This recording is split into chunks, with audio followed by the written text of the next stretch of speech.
પરી, આ iron folic એસિડની ગોળીઓ બધા કેમ લે છે? એનિમિયાથી બચવા માટે. એનિમિયા? આ એનિમિયા શું હોય? ચાલો પોષણ બાને પૂછીએ.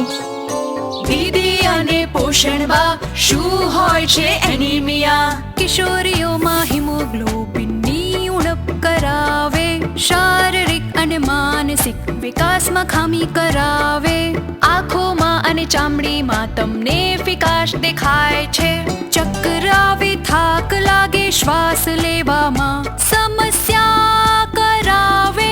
પછી? હવે આયર્નયુક્ત પૌષ્ટિક આહાર ખાવો પડશે.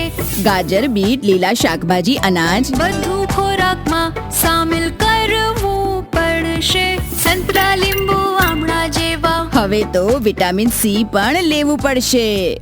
ઓહ, અચ્છા. બસ ધ્યાન રાખજો, આંગણવાડીમાંથી મફત આયરન ફોલિક એસિડની ભૂરી ગોળી લઈને નિયમિત દર અઠવાડિયામાં એકવાર ખાઓ. અને હા, સાથે વિટામિન સી તત્વવાળા ખોરાક લેવાનું ના ભૂલતા. અને ચા, કોફી, દૂધ જેવા પદાર્થો જોડે લેવાનું ટાળો. પૂર્ણ શક્તિના પેકેટથી તમે પૌષ્ટિક આહાર બનાવીને ખાઓ. સાથે તમારી એનિમિયાની તપાસ પણ કરાવો.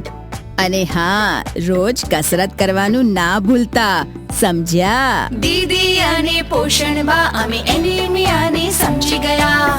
વધુ માહિતી માટે નજીકના આંગણવાડી કેન્દ્ર પર આંગણવાડી બહેનનો સંપર્ક કરો અથવા ટોલ ફ્રી નંબર 155209 પર ડાયલ કરો.